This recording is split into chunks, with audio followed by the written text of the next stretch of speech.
Scholarship programs for brilliant students.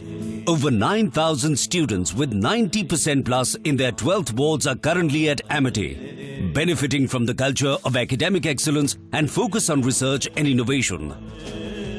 To be with like-minded students who want to be successful, apply at amity.edu/scholarships. ये है secret recipe MDH का जीरा SIP जल जीरा मसाला।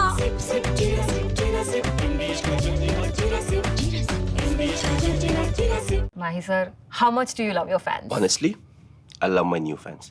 पुराने वाले बेकार में शोर करते। सर फैंस है शोर तो करेंगे ही ना। नए वाले नहीं करते। And they listen to what I say. The new generation Orient BLDC fans, super silent performance with voice control. Silly me, I thought. Cricket fans. Hi, this is Chef Ranveer Brar. Guarantee you brilliance on behalf of IAHM. विमल में गुलिस्तां की ये कुछ लजीज फरिश्ते जब साथ घुले तो जी ललचाए और दिल कहे कि स्वाद की इस जुबान में खुद को ऐसा डुबाऊं कि निकल ना पाऊं। विमल की जुबान कुछ है ही ऐसी, मानते हैं ना? विमल, बोलो जुबान केसरी। MDH की हल्दी मिर्ची धनिया करे कमाल, ये रंग दे, ये खुशबू दे, ये तीखा, ये कम पड़े, क्या निराला MDH masala.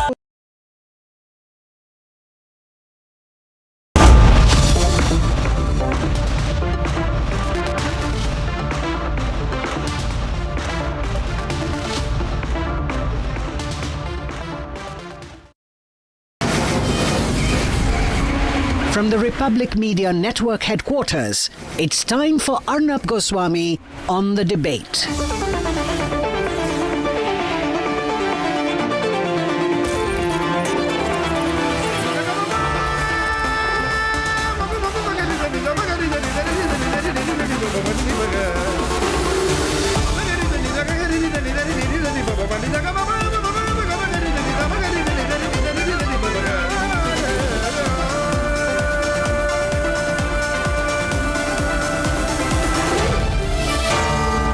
Arnab Goswami on the debate.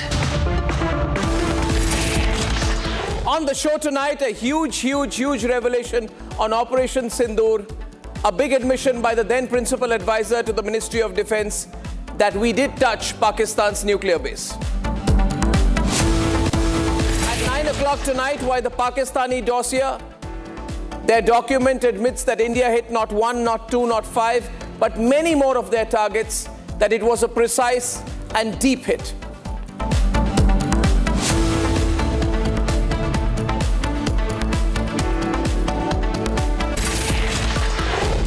At the start of the program, I want to talk a little bit, ladies and gentlemen, about a huge bit of information that came into our studios when we did an interview with Lieutenant General Vinod G. Khandare. Now, Lieutenant General Vinod G. Khandare is with us this evening from Bengaluru. Good evening, sir. It's a pleasure to have you.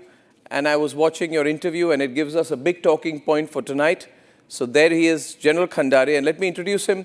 He is and has been, till a few days back, till the 16th, in fact, he has been principal advisor to the Raksha Mantri at the Minister of Defence. So he had a completely inside view on what happened during Operation Sindoor. In the course of an interview that he has done, where we get a sense of the insider story of what happened during Operation Sindoor, General Khandare revealed to Shravan Sen, our senior editor, that India did hit, and I repeat the words, that India did hit nuclear bases in Pakistan. He didn't specify the date, but he said we did hit it. Shravan asked him, did you target the nuclear bases? To which he said, I'm never going to admit, and we are obviously not going to say that we targeted the nuclear bases, but he said that in the process of hitting Pakistan, we did end up hitting the nuclear bases as well. And then he went on to say, when he was asked, that this made Pakistan extremely nervous and shaky, and in his words, it put a lot of fear and a lot of apprehension in Pakistan. And as a result of this fear and apprehension, this, in his view, the hitting of the nuclear bases was the turning point in Operation Sindoor, when we got a completely upper hand over the Pakistanis. Now, viewers, see the significance of this statement. It is the first time ever that anybody who has been part of the operating team during Operation Sindoor, right there in the Ministry of Defense, has said that we did hit a nuclear base. And he has said that this was a turning point. And no, we are not putting words in General Khandare's mouth. We could never do that. And that's why we've called him live and we can talk in more detail about it. What are the questions which emerge from this statement? This admission, if I were to use the word admission, implicitly confirms India's strike on Pakistan's nuclear sites. Till tonight, till we broke this story, this entire issue had a sense of perceived ambiguity. You would hear about it, these visuals were put out there, we knew what happened at Noor Khan Airbase, we knew what happened at Kirana Hills, but there was no official confirmation. As usual, Republic is here before you with the most important official confirmation on this matter. That, and presumably in the early hours of 10th of May, we hit Pakistan's nuclear sites. Now remember that orange cloud that you're seeing on your screen. Remember the unknown explosion. Remember the theories about a seismic event. Remember the news about American experts flying down, boron being brought in, the tunnel which had the nuclear bases. And now you know that that was not a piece of fiction. It was not written in the newsrooms of Republic. It did happen. At a strategic level, what does this signify? It signifies an incredible amount of political commitment in India. Incredible amount of political commitment to hit Pakistan and make Pakistan suffer. Ladies and gentlemen, this is a big story. It is the lead story of the day. And we have the newsmaker joining us right on the other side.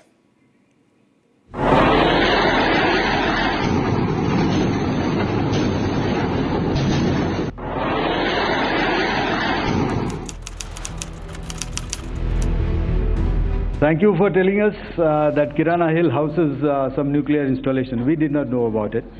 Okay. And we've not hit Kirana Hills, whatever is there. Okay. I did not brief in my briefing yesterday. Thank you. This was Air Marshal A.K. Bharti's first response when asked whether India has hit Pakistan's nuclear sites. It was a denial, but the smile did leave the room for speculation. 21 days later, the first ever confirmation has come. There was a lot of talk happening that the nuclear sites were also being targeted. Was that true? Did we actually manage to at least come very close or somewhere close? Okay, you remember what the DG Air Ops mentioned. In fact, a media person asked him that, did you target? And he said, you tell me. So obviously at the international level, are you going to say that you targeted? Obviously you didn't target. It got hit and it put a lot of fear and apprehension in the mind of the people there as to what is the condition. Was that the turning point? Possibly, yes. Possibly, yes. We did not target. It got hit. These are the words coming directly from the military advisor to Defence Minister during Operation Sindoor. The former Deputy National Security Advisor, Lieutenant General Vinod Khandare. He is one of India's foremost strategic mind, having worked very closely with National Security Advisor Ajit Doval. The speculation has now been put to rest. Pakistan's nuclear facility at Noor Khan was hit but not targeted. This explains Pakistan's next steps. Listen in why Pakistan panicked, got on their knees and begged for ceasefire. So, if you've hit very valuable targets, so you've chosen your targets well. Right. If you hit them so hard that they've got to reach out to you, so you've done your delivery of your arsenal very well. So I think that by itself, what did you hit? How quickly did you hit them? How hard you hit them? For those who kept raising questions on the ceasefire, this is another confirmation of how a panicked and distraught Pakistan called India. They reached out to us and they said enough. So we said okay. if you've learnt a lesson, that's all right. We would not stop if Pakistan had not begged for the ceasefire. What I meant to ask, were we stopping there? Had Pakistan not dialed United States of America, then would India have stopped? No. India's policy during the entire conflict has been measured and calibrated. While we did demolish terror dens, we did not begin the targeting of military installations. The strike on Pakistan's air bases came as a response to Pakistan's swarm of armed drones, which targeted at least 15 Indian cities. Since the commencement of Operation Sindoor, Pakistan is trying very hard to keep a strong face. But India's military doctrine has now changed. आतंक के विरुद्ध भारत की लक्ष्मण रेखा अब एकदम स्पष्ट है. अब फिर कोई टेरर अटैक हुआ तो भारत जवाब देगा, पक्का जवाब देगा. दुनिया भी भारत के इस नए रूप को, इस नई व्यवस्था को समझते हुए ही आगे बढ़ रही है. Pakistan knows that business as usual is no more the norm. New India has zero tolerance for Pakistan's terror tactics. New India does not forgive. New India knows how to punish the perpetrators in their own homes.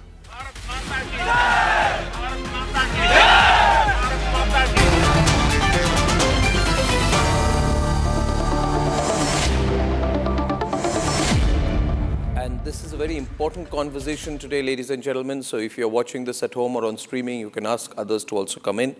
I have with me Lieutenant General Khandare.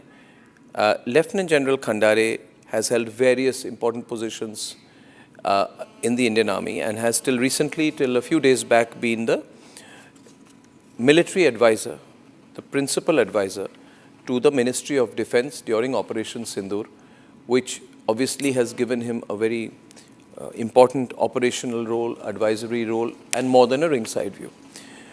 General Khandare, good evening and welcome. Thank you for joining us. I hope you can hear me clearly, sir.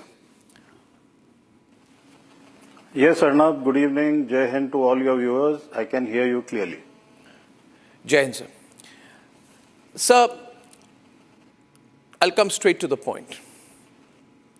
Did we hit Pakistan's nuclear facilities during Operation Sindoor? Did we hit their nuclear facilities or nuclear bases or nuclear storage hubs?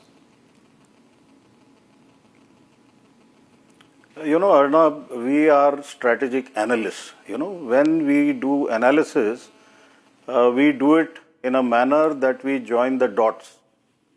Every possible input, whatever we get, and our analysis leads us to an assessment, which is up to the event and even subsequent to the event.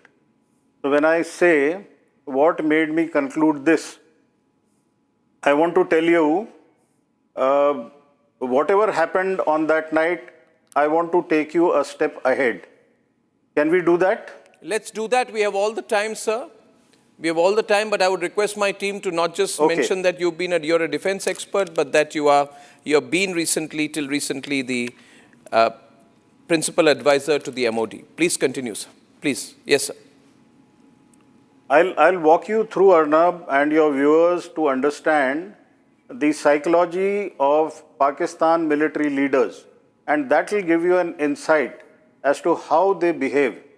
Now, my first point here is, you look at the history. Whenever a Pakistani military leader has failed, he has got promoted. Now, take for example, there was a coup, Field Marshal Ayub Khan. Then you look at this Pervez Musharraf, he becomes the head of the state.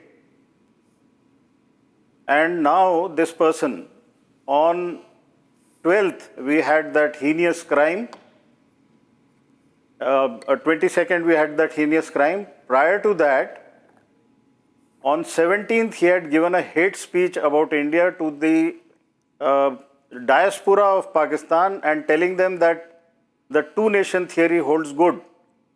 And he had also amplified to say that if we are going to adopt or adapt to the Western civilization, then why the hell did we create a Pakistan? You go into the mind of this man and you'll realize what I'm trying to tell you.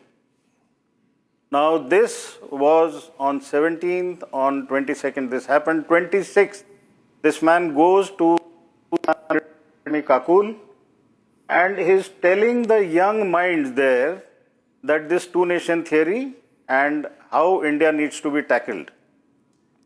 There is no thought, there is no compassion, there is no sense of emotion to say that civilians, tourists have been killed on the other side of the line of control.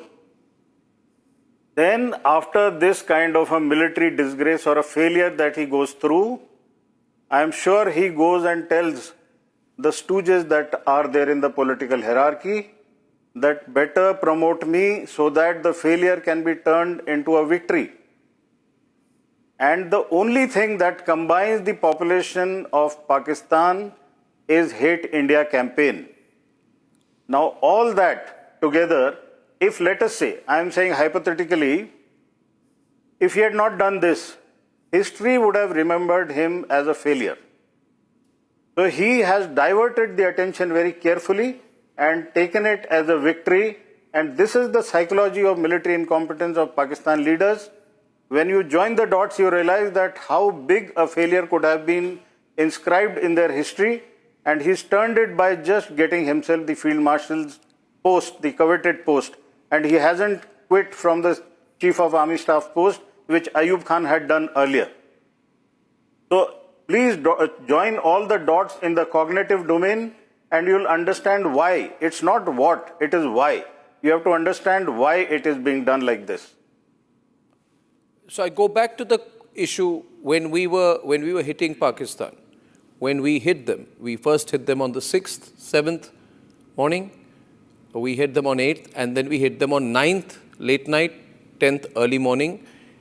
In that period, they had the option of not hitting back, but they continued their drone strikes, and they had a few unsuccessful attempts at sending PL-15 missiles and trying to target our air bases in different areas. You said to Shravan that we didn't target the nuclear bases, but they got hit. How do we conclude, sir, that they got hit? Because what are the points of information we have which lead us to the conclusion that they possibly got hit? You know, Arnab, the first part you covered when you introduced the topic, when you said what was happening there, the kind of rectification measures that were done. So you join the dots, you know, you will come to the conclusion yourself. You join the dots that somebody rings up our DGMO, and our DGMOs are officers of the highest caliber and character. And he tells him that, look, we've got to stop. For the previous 2 days, where was the Chief of Army Staff of Pakistan? Was he traceable? It is very natural to assume that he was in his command post because we had been targeting so accurately. So the point is, you have to keep joining the dots, analyze and come to an assessment. And thereafter, when information started trickling in, leading to a thinking that something drastic has happened, there could have been something which triggered the seismic tremors. Seismic tremors only in that area? Why not elsewhere? Why only after that hit? You know, we have to keep asking ourselves questions and we have to come to deductions. When all this news that came up about a plane coming from Egypt and the kind of possibility that something has gone wrong there, that was in the fog of war. In the fog of war, nobody is able to say anything. It is only after you sit down, you join the dots and you realize what is the psyche of the person, whether to admit failure? No. Pakistani general will never accept a failure. You remember Niazi just one day before surrender, what bravado he was displaying? So whenever you're looking at your adversary, you have to look at the entire background that you have. We talk about a background intelligence, legacy data, and the current part. And thereafter you do a very careful analysis and assessment. Now the Noor Khan Airbase near Chaklala, in Chaklala near Rawalpindi, is critical to the airlift operations, strategic airlift operations, and it is near the headquarters of the Pakistan Strategic Plans Division, which oversees the country's nuclear arsenal. So when we targeted this strike, when we targeted this area very specifically down to a meter, so obviously we knew, did we not know that this is very important from the nuclear point of view? We would have had that information with us. When we choose targets, I must compliment the Chief of Air Staff and his staff, the Director General of Air Operations. It's well. So if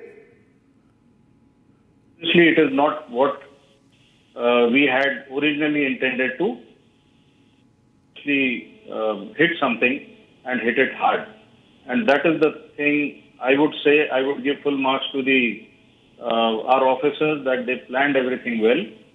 And if what Pakistan may not have declared their location, but we possibly thought it to be a conventional target, and it went into their nuclear arsenal, or it possibly damaged something, may not have hit the stockpile. But obviously our targets, when we chose, we did not choose a nuclear target. we did not choose a nuclear target. But we knew there was a nuclear facility there or a nuclear control center there. A nuclear control center is different from a stockpile, A nuclear control center is where all the mechanism is there, the communications are there, the shelter is there, all that is a part of the command and control center. And even the command and control center is extremely important because the communications at any stage should not get damaged. So the command control center is equally important. It's a vital objective. So we by hitting Chaklala, we decapitated their nuclear command or made it dysfunctional for a while? Whether we made it dysfunctional or not would be based on the response that we got from them, that they wanted a ceasefire. So the fact that they wanted a ceasefire indicates that their nuclear command center was hit and they had lost control. That's exactly what I am implying, Arnab, that when we have to read everything and their actions or reactions, it leads you to a conclusion. That's what exactly I have been telling you. But Kirana Hills was where they kept their nuclear arsenal, and that was also hit. That is where it was believed to be a storage depot. Again, the point here is every year there is a disclosure to the International Atomic Energy Agency as to where these stockpiles are, what is their security, there is a proper audit that is done. So that part, okay, that is there, but Kirana Hills is okay, but exactly to the meter, we did not definitely aim at that. So we didn't aim at a nuclear stockpile, but we could have hit it. That's possible. That's highly possible. That's highly possible. So we knew that because there was talk of an orange cloud, boron being sent, a sense of, there was loss of information for a while, and then the desperate calls for a ceasefire. So if I connect the dots here, General Khandare, we hit Kirana Hills. Okay, technically we did not target their nuclear base, but their nuclear storage their nuclear command could have been hit. And then you say they became nervous after that. And that nervousness, how it gets translated thereafter, and in the beginning itself I told you what is the kind of actions that their leadership took. That was a very quick cover-up, I must say. That was a very quick cover-up. Within days. Because, you know, Pakistan will fall apart if Pakistan army is not supported by the people. And the people had started rebelling against the army. You just take your mind back to the last 2 years, or since the time Imran Khan is in jail. And this was the time when the top leadership there realized that if this military failure gets to the people, then obviously there is no survival for the military or whatever is of the political hierarchy which is in power today. The entire thing would have collapsed because of the wrath of the people. And they did a quick cover-up and they did a quick demonstration of a victory which was based on total falsehood. Now let's go back. And that's exactly when you take yourself ahead. You realize what kind of a cover-up and what kind of a brain they have. I want to take you back because I am very interested in the nuclear issue. You know, following these strikes and around the time of these dates were the time when Shahbaz Sharif called an emergency meeting of the National Command Authority, which is the supreme decision-making body for nuclear weapons. They never accepted this meeting happened. But now I'm connecting the dots where you're saying we didn't hit the nuclear sites. We didn't target them, but they could have got hit. We didn't target them, but they could have got hit. And then there was this sense of panic in Islamabad, and America got in quite actively. Possibly Pakistan called America and said, our nuclear storage has been compromised. We've lost temporarily control of our nuclear command. You must do something. Was that the situation which emerged on the 10th? The panic in the leadership, as you explain, Arnab, what is the leadership that we are looking at? There is a perpetual panic always in their political leadership, so leave that aside. But if there is a panic in the military leadership, that is something very serious. And that's exactly what happened. So they panicked because it was obviously related to a possible nuclear hit. I personally think, General Khandare, and now I will welcome General G.D. Bakshi into this conversation, people who you know, and Lieutenant General Raj Shukla as well. Ladies and gentlemen, this is an incredibly important conversation, General Bakshi and General Shukla, because General Khandare has been in the MOD when it happened.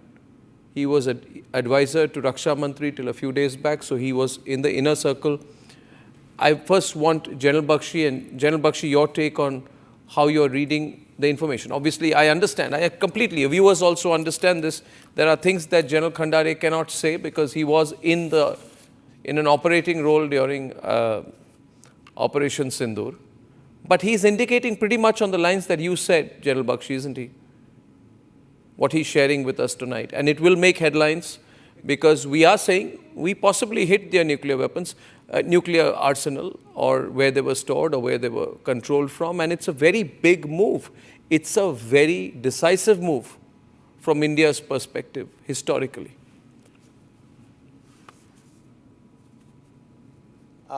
Arnab, you may recall that it was on your channel that I had first said that sources, open sources intelligence clearly indicates the probability that nuclear storage sites for the storage of warheads have been hit, not just in the Kirana Hills near Sargodha, but also in the Chagai Hills near Jacobabad. Jacobabad is the base where the F-16 fighters are, many of which have been modified for toss bombing, right? And again, you have the missile regiment, which is tactical ballistic missile regiment. Their warheads are stored in the Kirana Hills, right? And at the Noor Khan Airbase itself is the location of their nuclear command post, the so-called National Command Authority, right? Now, whether we hit it by design and accident, I'm not sure, but the fact of the matter is that all these three were hit. There is the chain of corroborative evidence. You know, the chain of corroborative evidence is that on the very morning of the 10th, the US Nuclear Energy Authority, they have their nuclear warning aircraft, the Beechcraft B350. Yeah. We even have the number that was assigned to it for the flight path, etc. Correct. It flew over the Chagai Hills, it flew over the Kirana Hills, it landed at Noor Khan. Yes, sir. Immediately thereafter, we get the next news that the IL-76 from Egypt, carrying the boron-10 isotope. Don't forget that the Nile Delta is full of the boron-10 isotope is available there. That landed, followed a zigzag path over these kind of sites and was there for the whole day, right? So, if you put this circumstantial evidence together, and let me go a little back, 10th morning. Yes, sir. 10th morning, we get the news that a Shaheen 2 missile with a 750 kg warhead has been fired. It is heading in the direction of Delhi, right? Now, 750 kg means it could be a nuclear warhead, it could be a conventional warhead. So, I can just presume what went on in the operations control room when they found this missile heading. We couldn't wait to find out whether it was a conventional tipped missile or it was a nuclear tipped missile. Correct. Right? It would have been too late to find out when it exploded. Right, so quite obviously, the first decision was to get it down any which way possible. I am given to understand that 2 S-400s were fired, and they are the ones that have a kinetic hit. We saw over Chandigarh in that area, not really Chandigarh, but after that a meteorite shower captured by a number of motorists. That happens when there is a kinetic hit on a warhead. In all probability, it was a conventional warhead because I don't think Pakistan would have dared. But could our decision makers have taken that risk? Because there was the Fateh 2 missile also heading. And we are told this one was heading for Amritsar, probably the Golden Temple. Yeah. So I don't think any prudent leadership in India would have waited for that to happen. It may have been possible that decisions may have been taken that night. We will never know. But decisions were taken then to tackle the command. We would not know officially, but the command and control nerve center for nuclear. We would never know officially. Officially, no. But Tom Cooper. But this is the closest we can get to it. Even more than Tom Cooper. Has corroborated. You know, even more than Tom Cooper, General Bakshi, General Khandare was in the Ministry of Defense as advisor, principal advisor in the Ministry of Defense when this happened. So this is the closest that we can get to a confirmation that we possibly hit the nuclear sites. Now, it is difficult for me to do this, General Khandare, but I'm going to ask General Raj Shukla to analyze what you have said there while you are on. But this is getting very interesting. General Raj Shukla, the first question which comes is, obviously we hit Pakistan's nuclear facilities because that explains how Pakistan behaved as it did. There was a scare of panic, there were urgency of phone calls to Washington, and a sudden halt to the escalation. Now, when I listen to General Khandare, are we witnessing the emergence of a new Indian doctrine, which is targeting directly the periphery of Pakistan's strategic assets to deliberately undercut its nuclear leverage? So when we say we are not going to be taken in with their nuclear blackmail anymore, is this decision to target places which may end up hitting nuclear bases, storage or control, is it marking a doctrinal shift to proactive signaling, you know, sort of to blunt Pakistan's constant habitual nuclear blackmail?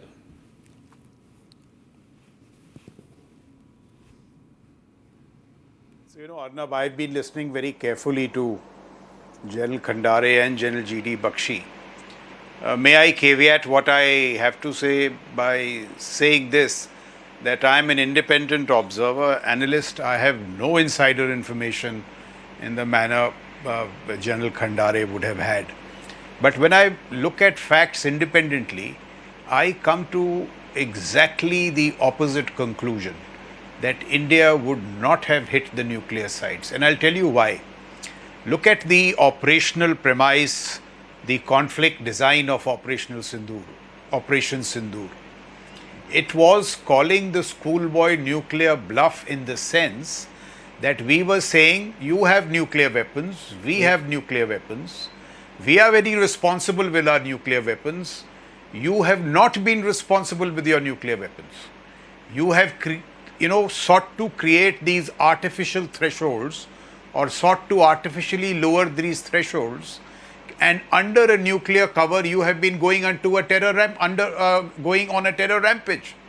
So we were saying that we know what your red lines are, we will orchestrate the entire military campaign, keep it short of your red lines.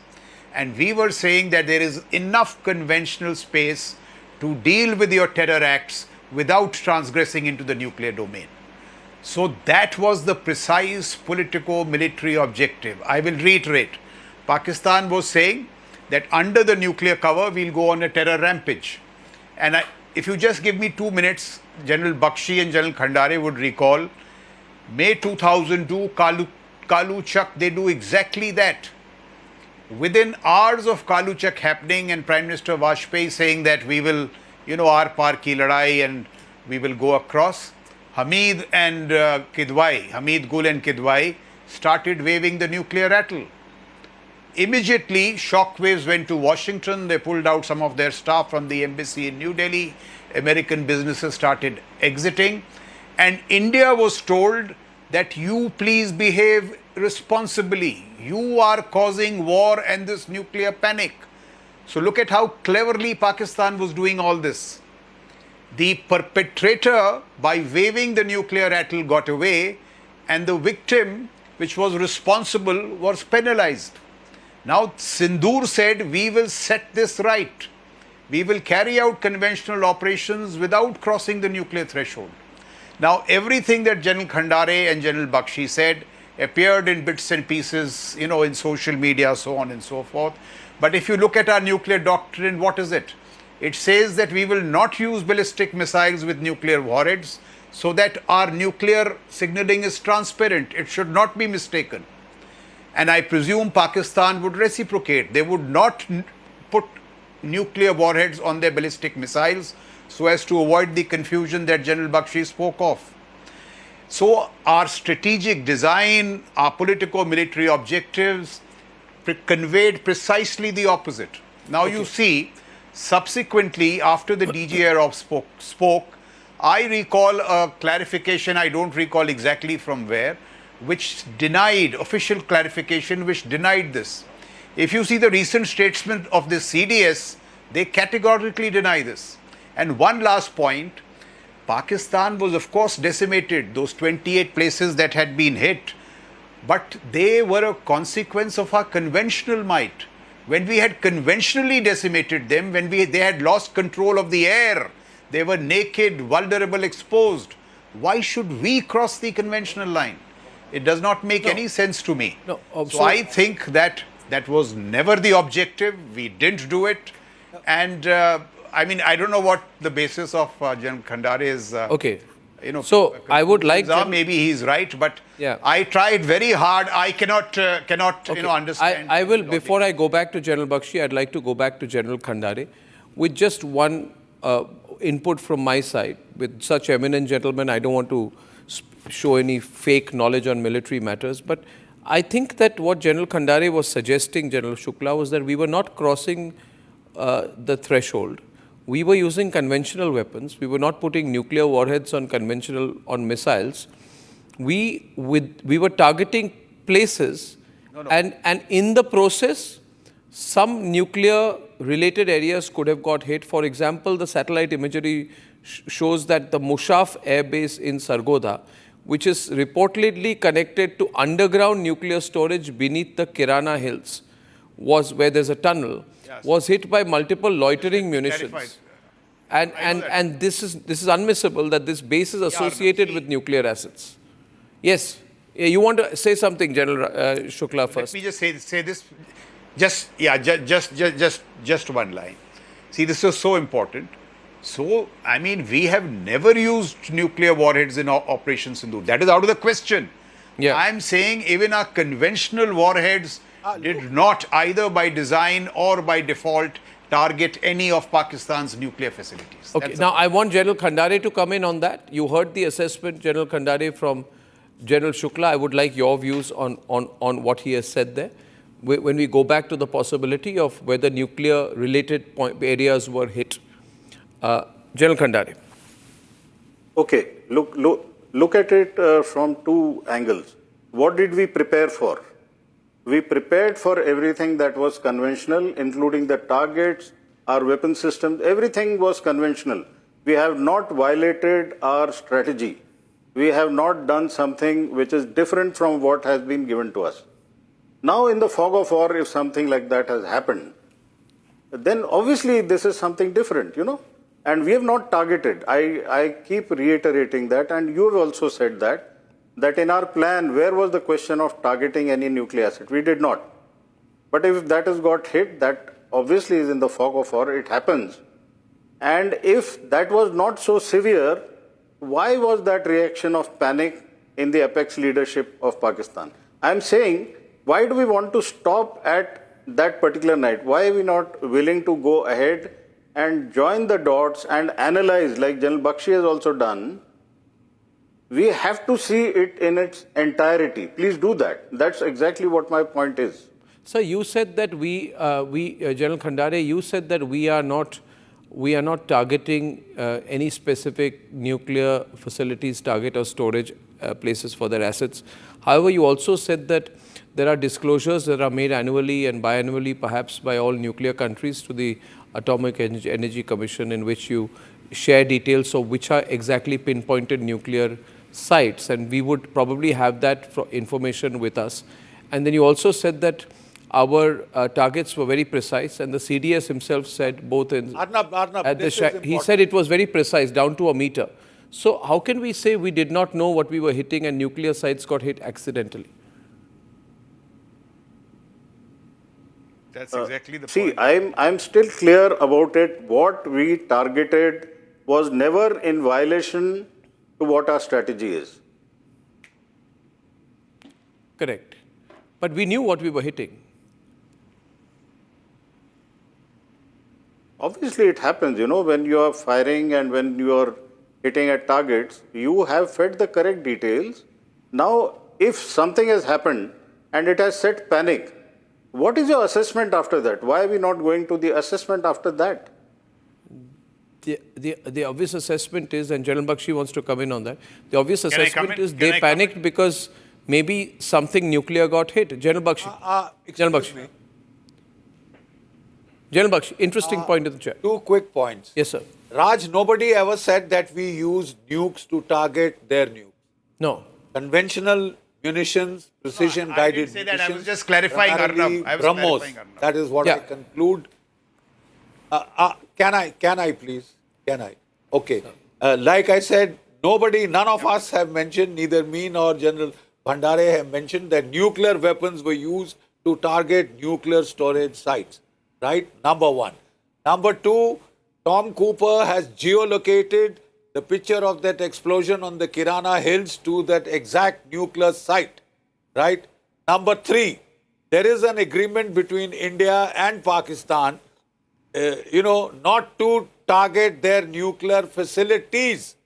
But those nuclear facilities they include the civilian facilities, the reactors, uranium enrichment plants at Chashma and the others. None of them include the Chagai weapon storage site, the Kirana weapon storage site, or any other weapon storage site in Pakistan. Those are classified. Those are not under the purview of the IAEA. The IAEA watchdog had also gone on Twitter, on X, to state that there was no nuclear radiation in the known nuclear facilities. I am afraid the IAEA does not monitor the nuclear weapon storage sites, either at Kirana or at Chagai Hills. They are beyond the purview of this, and even if we had hit them, legally we were in the right because they are not part of the nuclear facilities list exchanged by India and Pakistan with each other. That was in the seminar that you attended, Raj, that had very clearly been brought out by the Pakistani ambassador, by the Indian ambassador. He had raised up this issue of the agreement between the two countries. Look, the circumstantial evidence is very strong that there have been explosions at the nuclear site, explosions of a magnitude which was measured on the Richter scale as 4.1 and 5.7, right? And which triggered off adequate degree of panic for radioactive sensing aircraft to be flown up the very next morning, that same morning. And also, what explains that boron? What explains the boron isotope, boron 10, which is used when there are nuclear meltdowns of reactors? So the evidence is circumstantial. I am not part of the establishment. I left it in 2008. So has Raj, and he has left it most recently, right? So I would go by my own analysis of the facts that has happened, that something happened which was adequate to create panic, not just in Pakistan, but also a degree of concern and alarm in the United States, which led to this so-called pause in operations. So this is, we stay with the pictures, stay with that window, put me on it. We are in an interesting stage of this conversation where, see what has happened. Let me explain this before I go to General Raj Shukla again and then go back to General Khandare. See viewers, be clear about it that Operation Sindoor has rewritten the rules of the game. All the three eminent generals, all the top diplomatic voices, everybody will tell you that we have changed the definition of retaliation to terrorism. We have not stayed limited. We have gone deep inside Pakistan. This we have never done before, right? We've showcased our strategic depth. We've gone to Bahawalpur. We've gone to Punjab. We've gone to Rawalpindi. The new angle which now comes, General Raj Shukla, is that perhaps we have gone even one step further. That we have targeted assets we know which will expose Pakistan's vulnerability and at the same time gently call their nuclear bluff. You heard General Bakshi's response. I want your reading and then I go back to General Khandare. By the way, I want to tell you this, viewers. Massive viewership for this discussion on our streaming devices. People are very closely tuning in to what's happening. General Raj Shukla, please. So see, the moot point is what General Khandare raised. That why did their DGMO come begging to us? So I am saying that they were so conventionally overwhelmed. And I am saying conventionally. They had lost control of the air. It's a humiliation for any air force. I think we had virtual air supremacy. I cannot see any conflict in recent times where the air domination was so great. And we dominated them through manned platforms and unmanned platforms with telling accuracy, telling accuracy. And the hallmark of a professional military is to hit the targets that you want to hit and not hit any of the targets that you don't want to hit. So the collapse, to answer General Khandare, was because of our conventional might. Their J-10s were running, scurrying for cover. Their J-17s were scurrying for cover. So I'm also saying this is the most, shall I say, comprehensive military victory since 1971, but entirely in the conventional domain. And this reinforces our politico-military objective, which was that the nuclear rattling, the waving of the nuclear rattle is a bogey. We have enough conventional might and generalship to stay short of the nuclear threshold and decimate you. And that is what we did, and therefore he went running for cover. Now the facts that General Bakshi has said, he's a very informed man, I respect him greatly. So those facts are true, but they have not been corroborated by any side. In fact, the CDS has categorically walked back. And he has said that we have done nothing of the sort. And as I said, even after the DGA, though the DGA Air Ops never said anything like that, but what he left unsaid was categorically denied by another statement.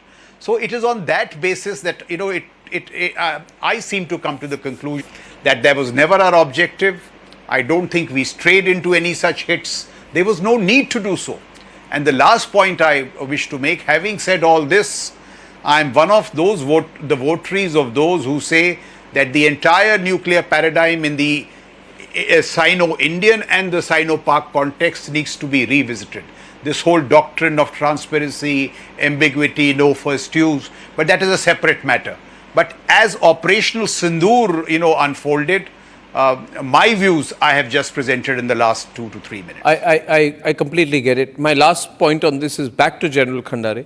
General Khandare, let's leave this issue aside, because what some of at least General Bakshi and you are saying is that the signals are that Pakistan's nuclear arsenal or storage or assets got hit, they panicked, and that nervousness led to them calling America, and that is the sequence of events. However, my extremely polite disagreement with General Shukla on the matter is that I believe that the nuclear rattling will continue. That's what Pakistan has. And as we saw General Shamshad Mirza at the Shangri-La dialogue in Singapore over the last few days, just talking about how escalation will happen very quickly, things can go out of hand very quickly, diplomacy will be outpaced. All this, it was nuclear signaling, nuclear saber rattling, nothing else that they were doing. So how are we going to handle it in the future if there's another terrorist attack?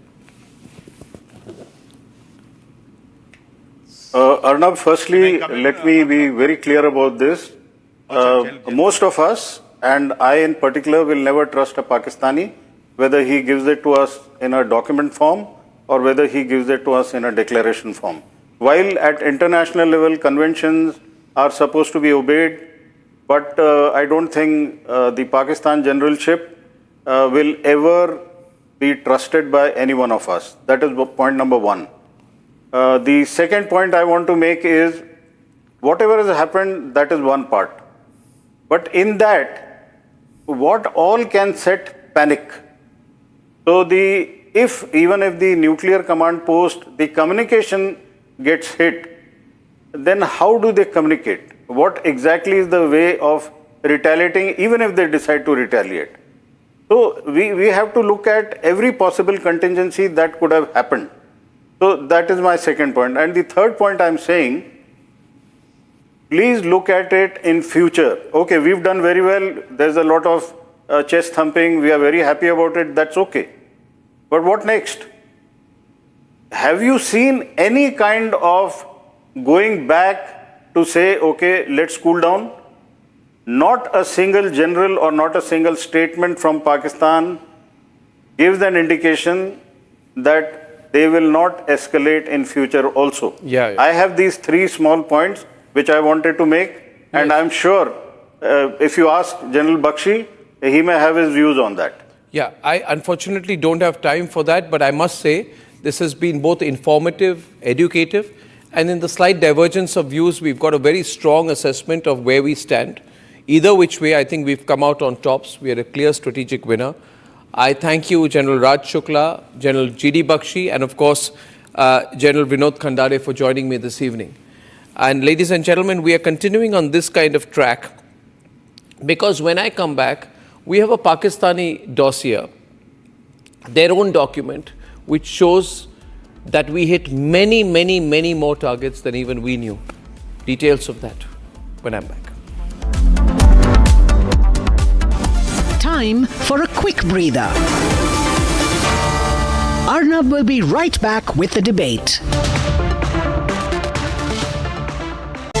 Powered by Century Ply Club Prime, Raho Befikar. Co-powered by best internationally recognized hospitality education brand in India. Hi.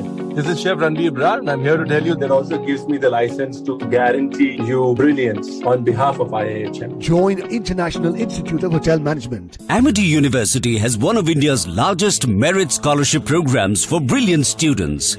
Over 9,000 students with 90% plus in their 12th boards are currently at Amity, benefiting from the culture of academic excellence and focus on research and innovation. To be with like-minded students who want to be successful, apply at amity.edu/scholarships. MDH की हल्दी मिर्ची धनिया करे कमाल, ये रंग दे, ये खुशबू दे, ये तीखा, ये कम पड़े, क्या निराला MDH masala. Where the software engineer meets the cool UI UX designer, meets the gifted content writer to create the big dream. The world comes together at Sharda University. So where are you? Mahi sir, how much do you love your fans? Honestly, I love my new fans. पुराने वाले बेकार में शोर करते Sir, fans है शोर तो करेंगे ही ना? नए वाले नहीं करते. And they listen to what I say. The new generation Orient BLDC fans. Super silent performance with voice control. Silly me, I thought. Cricket fans. कंधों से मिलते हैं कंधे, कदमों से कदम मिलते हैं, हम चलते हैं जब ऐसे तो दिल दुश्मन के हिलते हैं. Who's going to start now? Okay, and go. Namaskar, this is Shankar. This is Shivam. And this is Siddharth.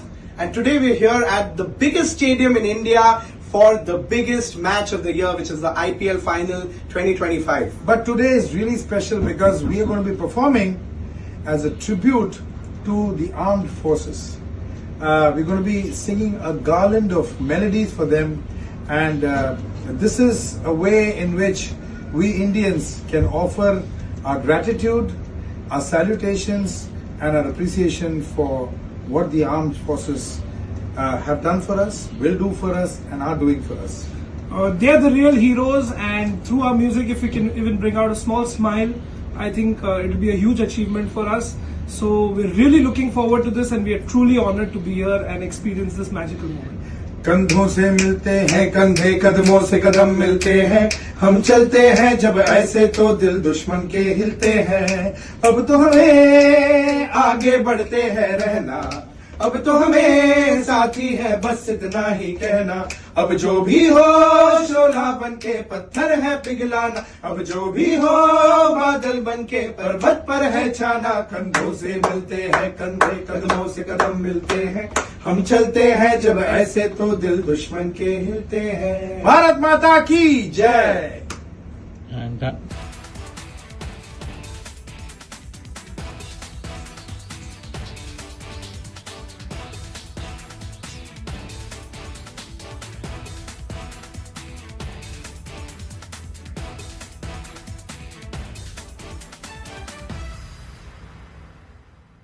I want to then perhaps also take it a little further because there was a...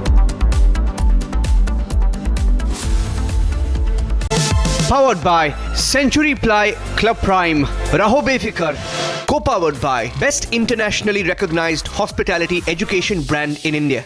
Hi, this is Chef Ranveer Brar, and I'm here to tell you that also gives me the license to guarantee you brilliance on behalf of IIHM. Join International Institute of Hotel Management. दादी के हाथों का जादू और खुशबू से महकता घर, माँ की मुस्कुराहट और खाने की सुगंध. MDH गरम मसाला, क्योंकि हर रिश्ता है स्वाद से जुड़ा. Where the software engineer meets the gifted content writer, meets the cool UI UX designer, meets the talented photographer to create the big dream. The world comes together at Sharda University. So where are you? पैसा लगाना है तो century ply club prime पे लगाओ. डूबेगा नहीं, जलेगा भी नहीं, कोई खा नहीं जाएगा, धोखा नहीं देगा, ऊपर नीचे भी नहीं होगा, सेफ रहेगा, सिक्योर्ड भी, मिनिमम 30 साल का रिटर्न देगा. अब इससे बेटर इन्वेस्टमेंट है तो बताओ. सेंचुरी प्लाई क्लब प्राइम, रहो बेफिक्र. इसको घर पे लगाओगे तो शादी का तो पता नहीं, पर घर पक्का नहीं टूटेगा. रुंगटा नहीं तो घर स्ट्रॉन्ग नहीं. रुंगटा स्टील TMT बार एकदम सॉलिड. पहाड़ों में एक हाइकिंग स्टिक भी बन सकती है. दादी के हाथों का जादू और खुशबू से महकता घर, माँ की मुस्कुराहट और खाने की सुगंध। MDH गरम मसाला, क्योंकि हर रिश्ता है स्वाद से जुड़ा। Where the software engineer meets the gifted content writer, meets the cool UI UX designer, meets the talented photographer to create the big dream.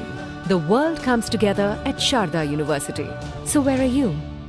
I want to then perhaps also take it a little further, because there was a lot of talk happening that the nuclear sites were also being targeted. Was that true? Did we actually manage to at least come very close or somewhere close? Okay, you remember what the DG Air Ops mentioned? Thank you for telling us that Kirana Hill houses some nuclear installation. We did not know about it. Okay. And we've not hit Kirana Hills, whatever is there. Okay. I did not brief in my briefing yesterday. Thank you. In fact, a media person asked him that, did you target? And he said, you tell me. So obviously at the international level, are you going to say that you targeted? Obviously you didn't target. It got hit, and it put a lot of fear and apprehension in the mind of the people there as to what is was the that the turning point?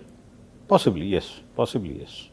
The very fact that they got nervous that we have come that Many close? things, not only one. In exactly that half night that you think of, if you read...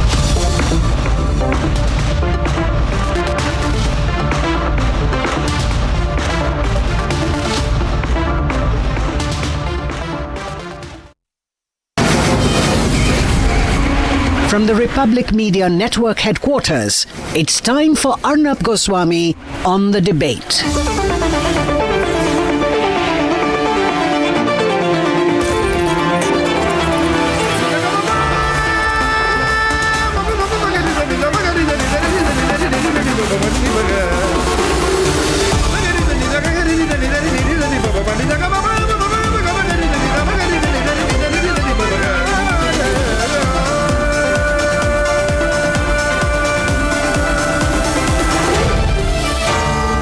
Arnab Goswami on the debate.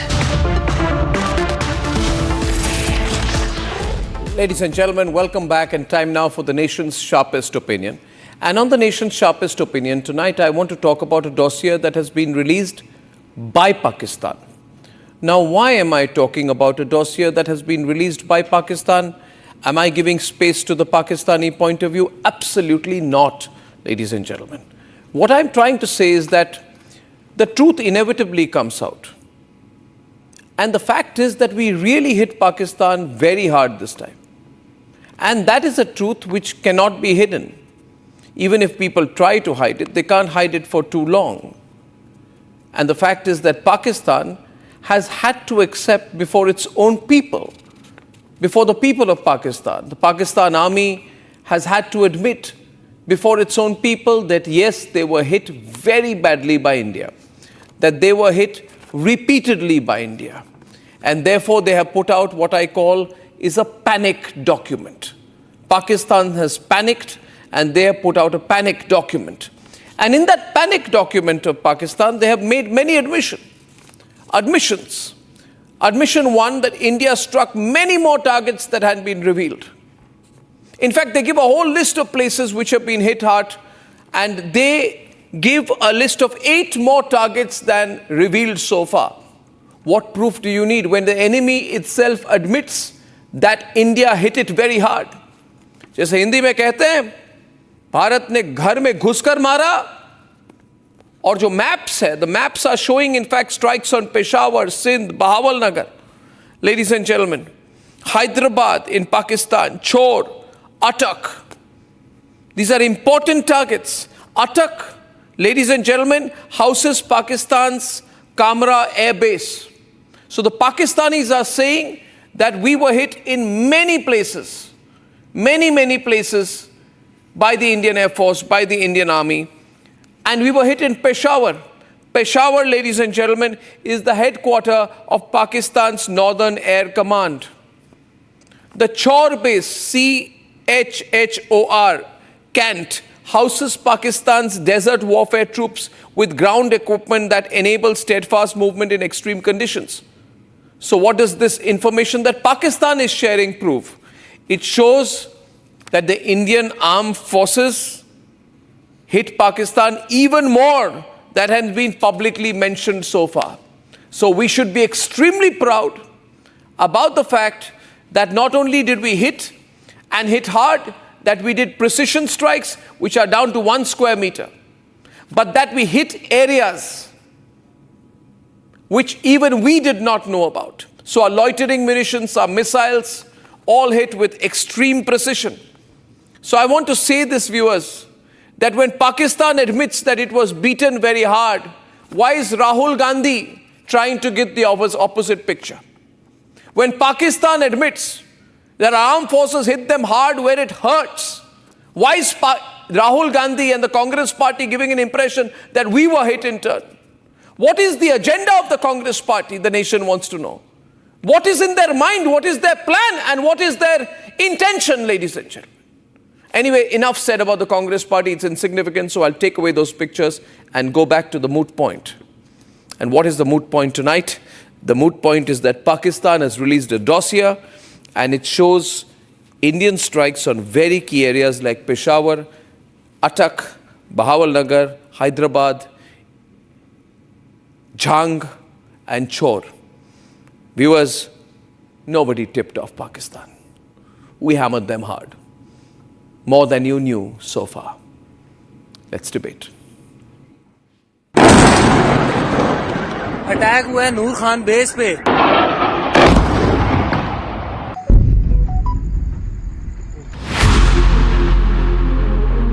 सेना का नुकसान करने की थी तैयारी, हमने उनसे सीने पर चढ़ कर दिखा दिया कि हमारे वीरों की कैसी है तैयारी।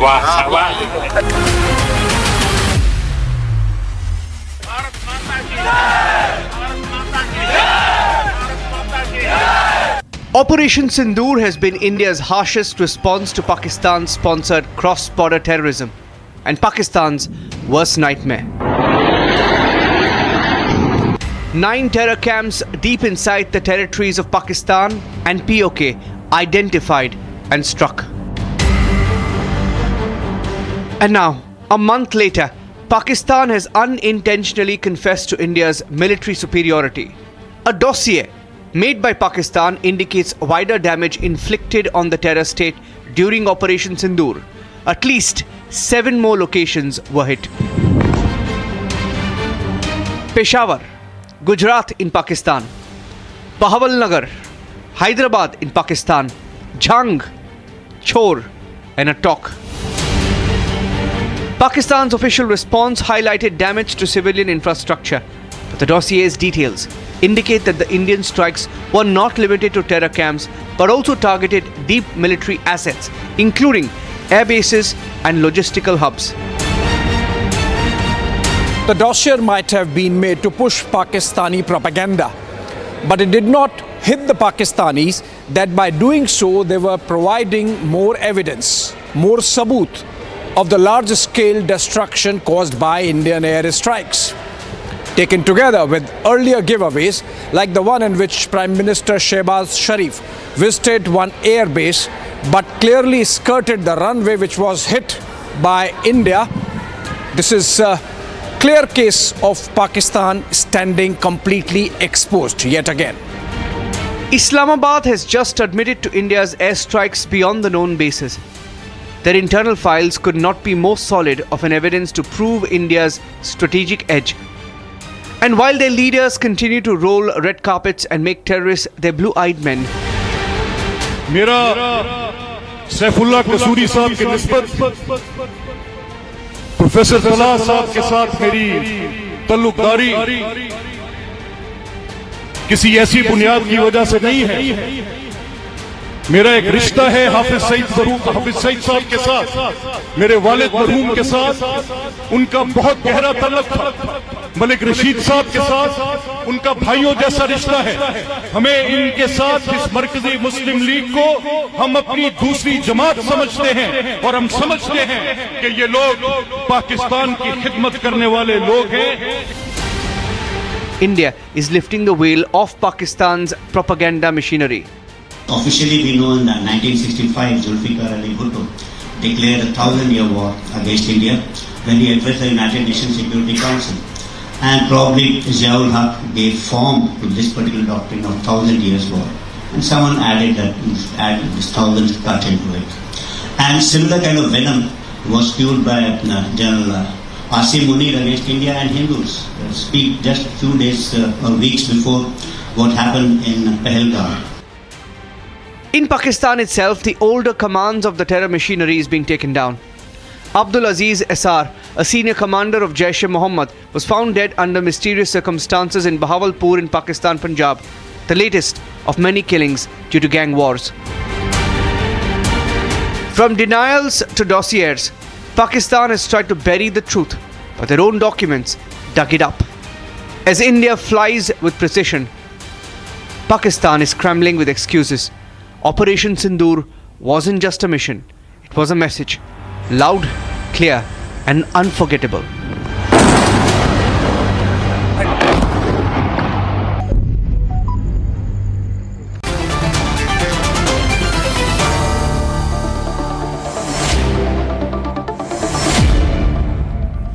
And we have a fantastic panel today.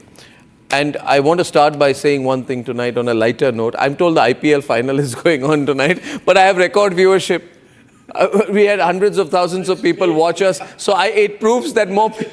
I have never wished watching Virat Kohli in my life. I'm telling you, I don't know what's happening. Maybe it's not a good game. Maybe it's not a good game. Maybe people are not enjoying. But large number of people were watching our last discussion on whether we hit the nuclear bases. And huge numbers are watching right now. So thank you, viewers, for your support. I'd like to welcome back General Bakshi, the wonderful Ambassador Deepak Vora, yes, and General Bishambar Dayal, all household names in the country. Tilak Deveshwar, fantastic, top-notch security voice. We have with us Lieutenant General PJS Pannu, sir. Let me introduce him. He served as Deputy Chief of the Integrated Defence Staff. Fantastic track record, overseeing tri-services coordination, especially in operations.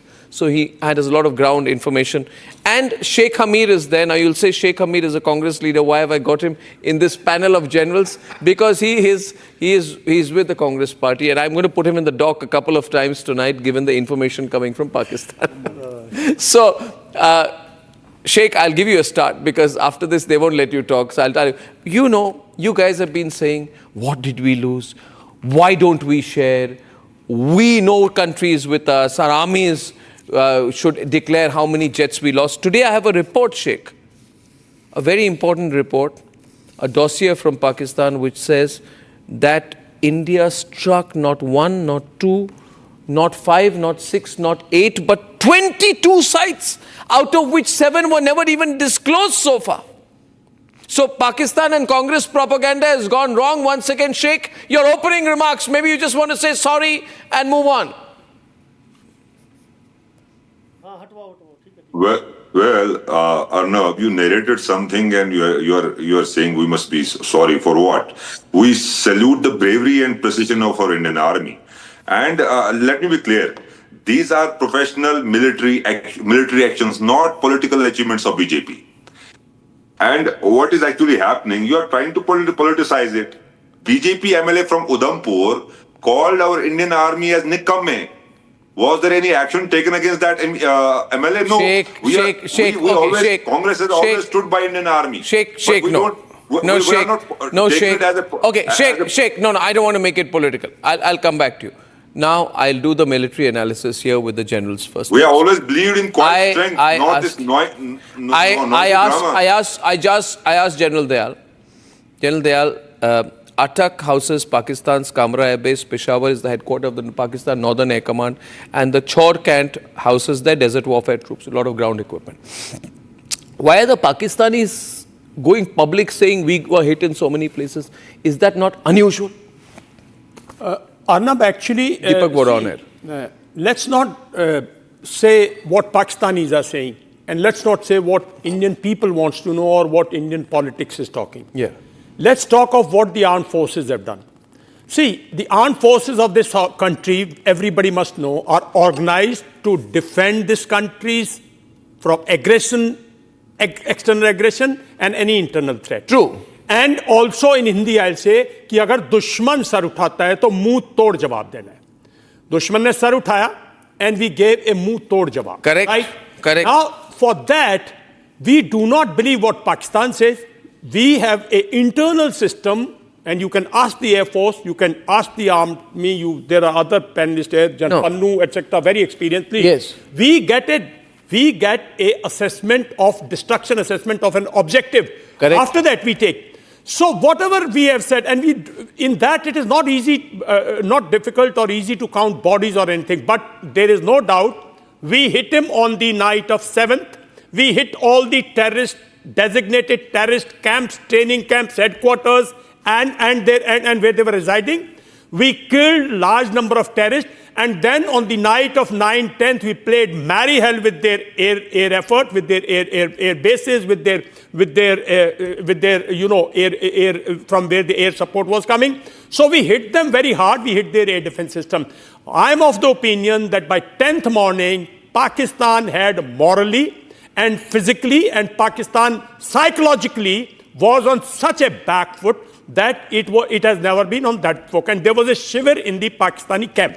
This much we are very clear. Now thereafter, it's a matter of time. And one thing I would like to put it, all those who are talking, we are a country, and I have one senior general and one who has worked as senior. What I'm saying is, in the army, have we disclosed what happened in 1971? Did Russia told you, anybody in the world, that how many of their aircrafts got shot down in that attack? We do not. These are confidential matters. How can we bring them to streets of this country or anywhere else? These are confidential war reports. Whatever happens, I don't even approve if my armed forces people or retired people making any statement on what we lost. We have lost nothing. What we have done is, whatever is there inside, that is for us to assess. We assessed in 71 war, what are our weaknesses? Correct. We assessed in Kargil, what are our systematic weaknesses? If there is any systematic weakness, I am quite positive the armed force will take up and remove it. But as far as Pakistan is concerned, he's on the back foot. We have to stop this, and we have to see that when can we hit him next. I am of the opinion that he still needs more punishment. This is my belief, that he needs more punishment. We should not be bothered about any other country. The joke about Pakistan is that they are always wearing makeup because they put on a lot of concealers. They conceal things all the time. And therefore, I am surprised tonight. I am very surprised that tonight that a country which did not even admit Deepak Vora that Osama was their state guest is scoring a self-goal. They are saying, no, the Indians hit us in many places. The Indians hit us in Peshawar, Jang, Hyderabad, Sindh, Gujarat, Punjab, Bahawalnagar, Attak and Chor. Why are they saying it? It's a self-goal, hai na? It's a self-goal. It's a self-goal. Their public is seeing the destruction. No, they can't hide. You see, they can't hide because their public... Didn't their public know that Kassav is a Pakistani? They know. The Pakistani public knows everything. It is not like that. No. Do you see this Kamra airbase, which is situated in Attak? Shahbaz Sharif went there with Asif Munir to show normalcy. Now they are saying, no, the Indians hit us there. So I'm not understanding what is going on here. And would you like to hazard a guess, Deepak Vora, and then I'll throw it to General? Yes, of course. Thank you very much, sir. Sir. Always a pleasure, always a delight and honor. Absolutely, sir. And to be with you and your unbelievable channel, and you yourself are more than unbelievable. Sir. By the way, you referred to the India ka Pakistan ko lafa, that IPL, is that it? That people are not going for that today. Sir. They prefer to be with you. And then, of course, you have the legends. You have General Vishambar, you have General Bakshi is over there, General Pannu, who was with me in Sudan, and then, of course, Mr. Tilak Devesha, just about the finest mind in the world as far as strategic affairs is concerned. So let me put it to you very simply like this. You asked, is something going on there? Yes. And I'm now going to, if you give me a minute, quote from, people say it was Karl Marx, but it's actually a fellow called Georg Wilhelm Hegel, the great German philosopher and historian. He said, everything happens in history twice. The first time as tragedy, the second time as farce. Now, sir, I'll tell you very quickly. The tragedy happens in 1999. A joker, senior Badmash Sharif, runs off to Washington and begs Billu Bhai Clinton, bachalo. Billu Bhai Clinton does what he has to. And so that was the tragedy. Billu Bhai Clinton. Of all the things.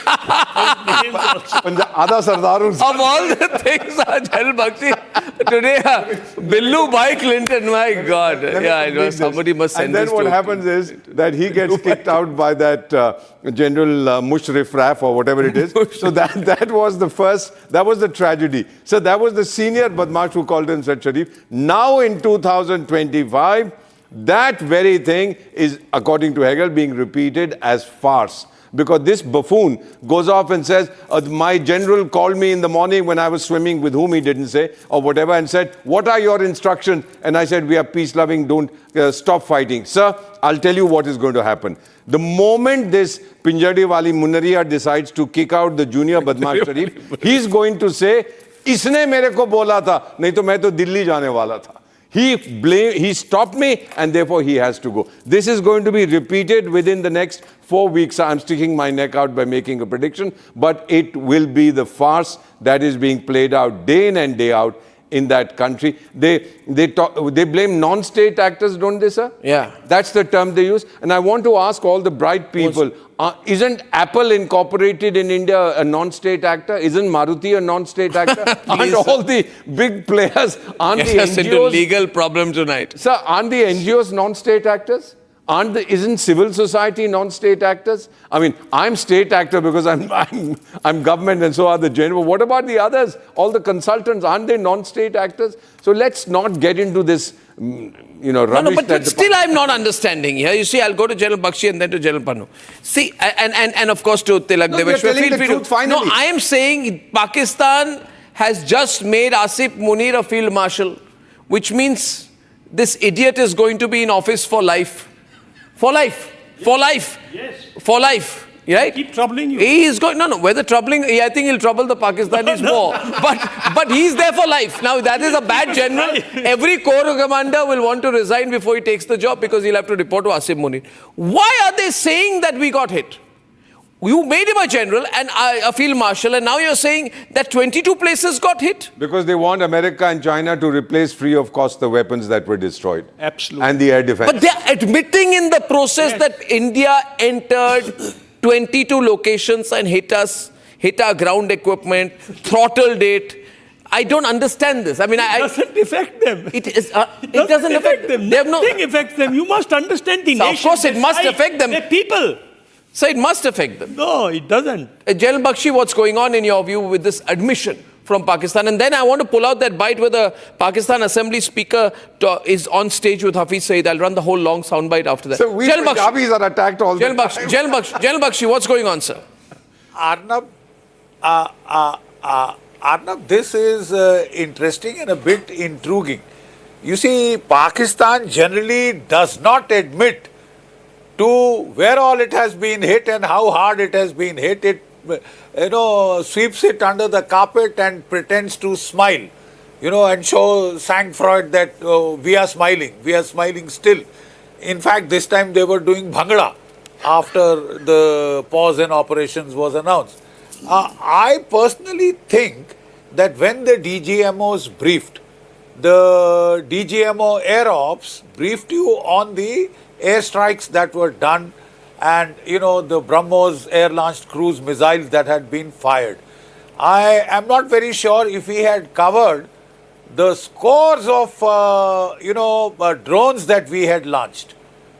We had launched a number of drones, Skystorm drones, Horops, and this thing, the Horops and the Israeli, radiation homing drones that went in for their radars were well covered, but a number of our smaller drones, which incidentally were guided by our NAVIC constellation of satellites, and it was said that they had reached up till Peshawar. That target I hadn't heard in the DGMO's briefing, but it was mentioned in the open media. So I think we need to put this entire sub-cheese together. A lot were fired by the army, and I think there are other agencies that also fired drones. But a number of our drone hits, loitering... So, but why would Pakistan admit it? See, sir, covered in their entirety. But that is why, because they were hit. No, I know they were hit, but when have you... So how do we don't expect the Pakistanis to be an honest nation? No. General Bakshi, there's something unusual here. See, okay, let me play the devil's advocate, General Pannu. We'll keep this wonderful screen on. General Pannu, the fact is an individual making an admission is different from an institution or a country making an admission. That is my point. Individual makes an admission. Imran Khan says that we have given a harbour to 40,000 trained terrorists, and he said that, that we have done that. Khwaja Asif says, we have been doing the dirty work for the US for 3 decades. That's an individual. Bilawal Bhutto saying that, I don't think it's a secret that we have a past. It's an individual. But here is a dossier, General Pannu, with locations. In fact, it's a huge self-goal. So was it, in your view, done without enough thought, or was it done with some other intent? Is there some other reason they are making this admission? Arnab, it seems that we are considering Pakistan as a monolith, as one country. Pakistan actually is many Pakistans. It's not one Pakistan. There is a Pakistan Army as Pakistan. There is terrorist as Pakistan. There is terrorist, which are radical terrorists as Pakistan, because there are some non-state actors that you were talking about, freedom fighters in Baluchistan. There are fighters in the which are fighting for Afghanistan. All of them are fighting there. And there are people of Pakistan is another layer.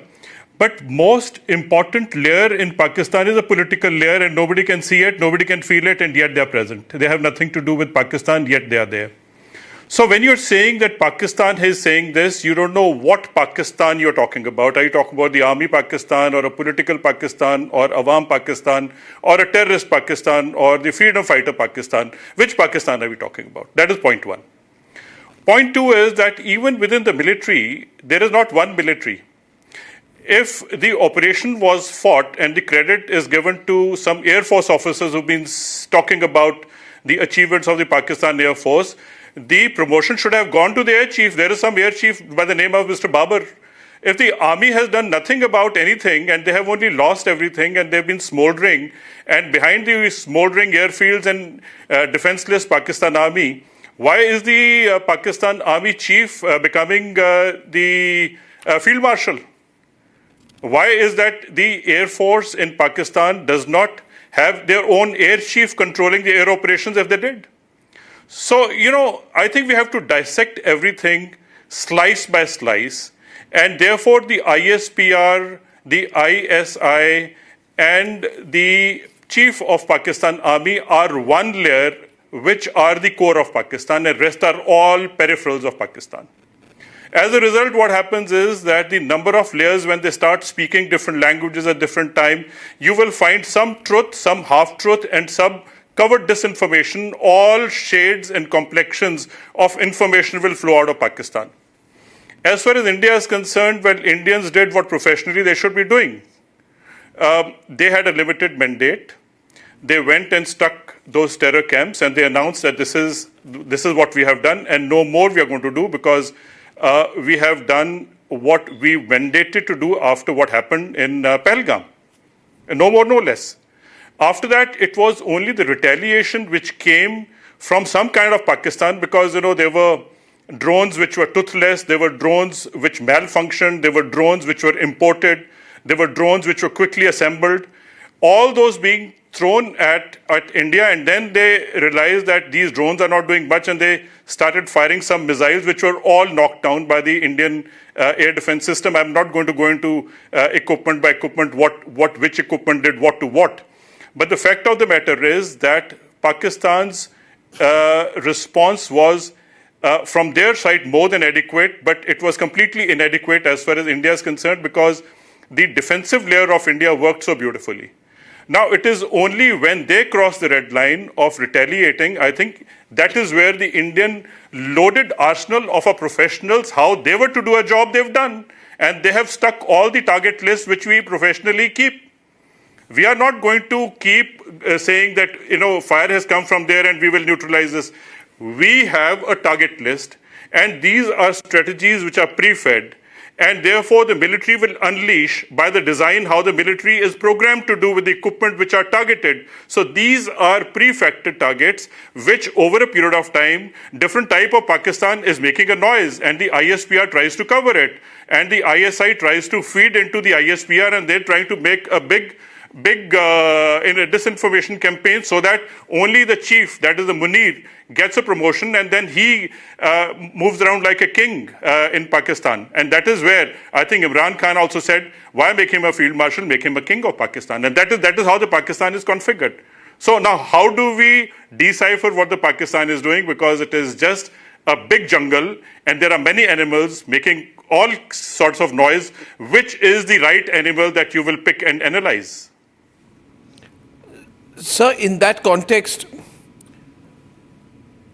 who is responsible for 22 targets getting hit? Who would one blame? Before I go to Tilak Deveshwar, I want to ask this, maybe to you. Who is to blame?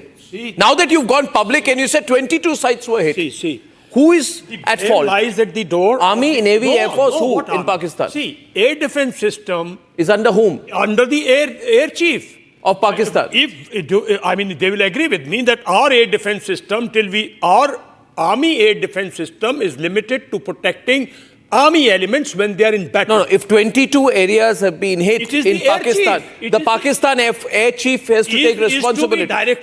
So this dossier, in that sense, exposes the Pakistan air chief. It exposes the Pakistan air chief, it exposes the Pakistan, and why we are... it helps Asim Munir in his internal dynamics. In their internal dynamics, the army chief has much more say than the air chief. But professionally, it is the air chief's job. So basically, the air defense system has failed. Basically, their air effort has failed to take off at the right time and strike. I mean, if there was a air chief worthwhile, he would go, he'll say, if I'm struck on the 10th morning, before the world comes to know, he would have struck back. No. He would have lost more aircraft, but he would have certainly made an attempt. They went panicking to America instead. They have panicked. Firstly, Arnab, we must understand that this whole game Pakistan is doing why? Sir. See, our delegations are going to different capitals, and I saw one in Moscow also, whatever, you know what I'm saying is, they are public. There is everything being discussed openly. Pakistan has also launched its counteroffensive diplomatically. They do not go public. Their delegation is sitting in Moscow. Their delegation sitting in, and I only take this from ambassadors, this thing, that they probably are trying to project that, look, we didn't do this terrorist act. It is all homegrown. We are being blamed. And look how much damage we have been done to our country. Look how much we have been destroyed. Look.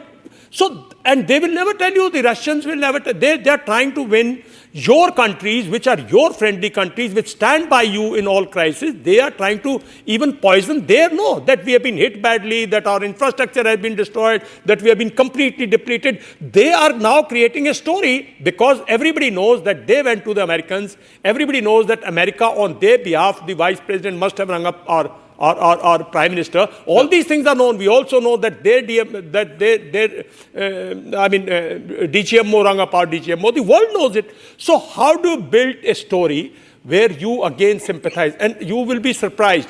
You see, they create stories and they succeed in the global environment to carry on. Well, maybe they should release a dossier on who is killing their beloved terrorists. The Jaish-e-Mohammed terrorists. They will make Maulana Abdul Aziz. These statements will come from A, B, C, D, half-assed, jumbled. Nobody is responsible. But I want to show a video, and then General Bakshi, just coming back to you. But before that, to Tilak Deveshwar. Tilak ji, I want to show a video, please. And this video is of, I think, Malik Mohammed, the Punjab Assembly Speaker.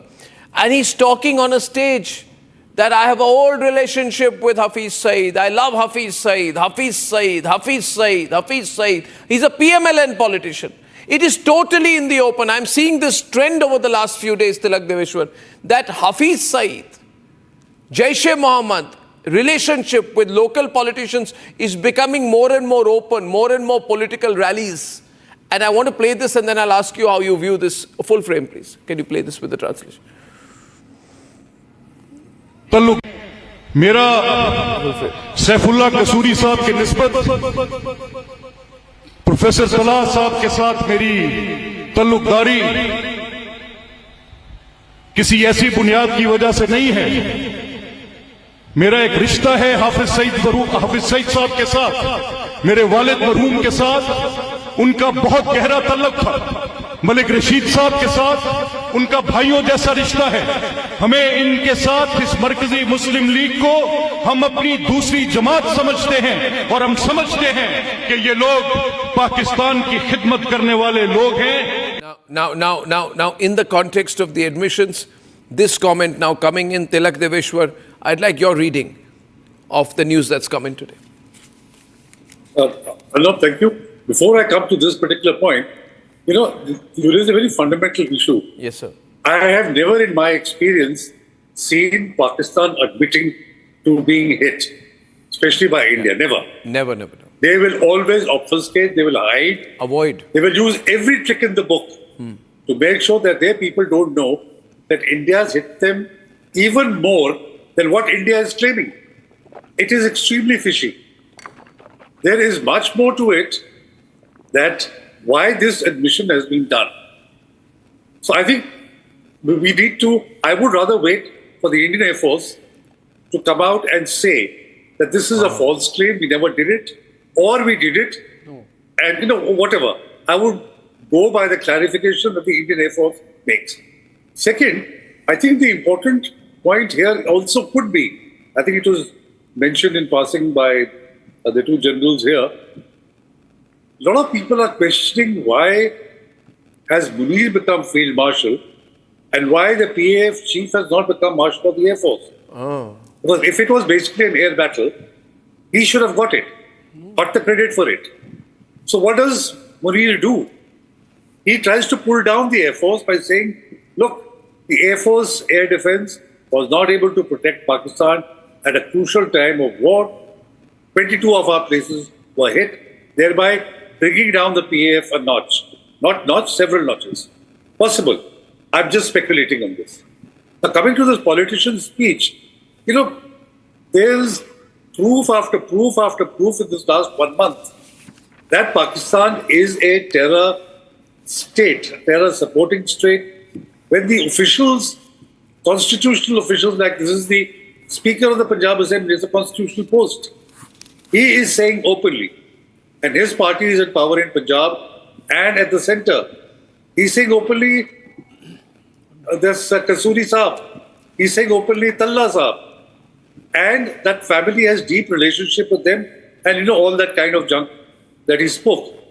Now, if the international community, if the FATF and others don't take this on board, then either they are blind or there is a deliberate motive in allowing the terrorist infrastructure in Pakistan to continue. In either case, the message to us is that we have to deal with this terror menace like we did on the 7th, taking out their camps. Next time around, if there are 21 camps, finish all the 21 camps. We have to do this ourselves. We should not depend on the international community or the FATF or anything else. The message to us, at least to me, is very, very clear.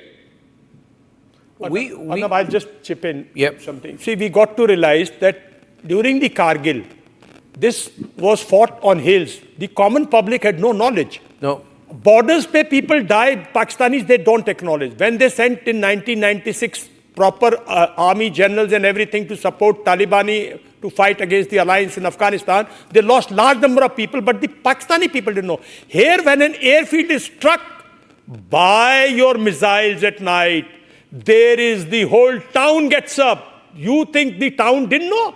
When the missile strikes, when it has struck something, you can't hide it. You can't hide it. So people in these towns have heard disaster coming to their doorstep. So the population knows now whom to hide from. So in these circumstances, I feel that speak one language. Initially they spoke a language of denial, and that's why I'm saying that we should not be talking anymore on this subject.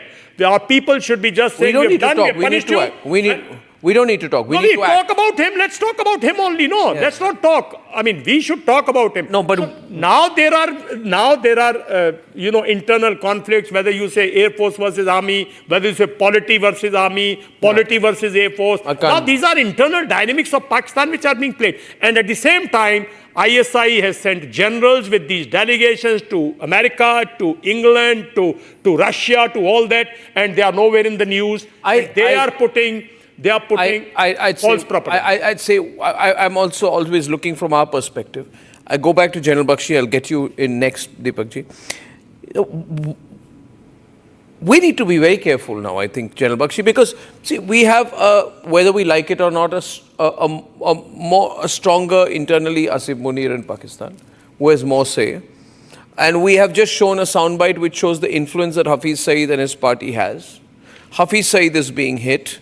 His brother-in-law was killed by unknown gunmen, Maulana Kashif Ali. Syed Khalid Raza of the Islamic State Khorasan province also killed by unknown people. Hanzla Adnan, mastermind of the attack on the BSF convoy in Udhampur, killed by unknown people. And then the man who said, I'm going to balkanize India, Maulana Abdul Aziz, he has been found dead under mysterious and unknown circumstances, killed by unknown people in Bahawalpur. So the point is, General Bakshi, let's put two and two together. Terrorists will remain terrorists. And Asif Munir will want to test India's resolve. That when we have said that an act of terror will be an act of war, this man needs to feed the war machine. And therefore we have to be prepared to hit and hit differently the next time. So we have to be in a greater sense of being alert as a nation, prepared for potential acts of terrorism and prepared to fight the enemy at short notice and deal a huge blow. So I think everything has changed, hasn't it, General Bakshi? We'd have to pre-Pahalgam, pre-Operation Sindoor, and now is a totally different situation. Militarily, internally, for us as a people, as a country, General Bakshi? Absolutely, Arnab. These Lashkar-e-Taiba is being mainstreamed as a political party. Don't get the shock of your lives if Hafiz Saeed ends up as the Prime Minister of Pakistan, man. It's well on the cards. The way they are integrating with the way a Lieutenant General, 3-star Lieutenant General attended the funerals of some of these terrorists, globally designated terrorists. Yeah. The mainstreaming of terror in Pakistan is as well underway. And I would not be surprised if at the political helm of affairs, we find Hafiz Saeed or some similar person from the cartoon networks. So you are in for troubled times. If these are going to be the political elite of Pakistan, then we are heading for trouble and we should well be prepared. The trouble will be to them. That's number one. If they are admitting to 22 sites being hit all over Pakistan, they are candidly admitting to the fact that the Indian Air Force had air superiority over the entire airspace of Pakistan. As it is, foreign analysts but are next telling time, us that they have next time, General much Bakshi, of the airspace in the eastern side of Pakistan. But next time, General Pannu, we won't be dealing with Pakistan alone. We'll be dealing with the triad, Pakistan, Turkey, Azerbaijan, and China behind them. There's been open collaboration. In fact, Operation Sindoor has brought them together. And they're very openly together militarily.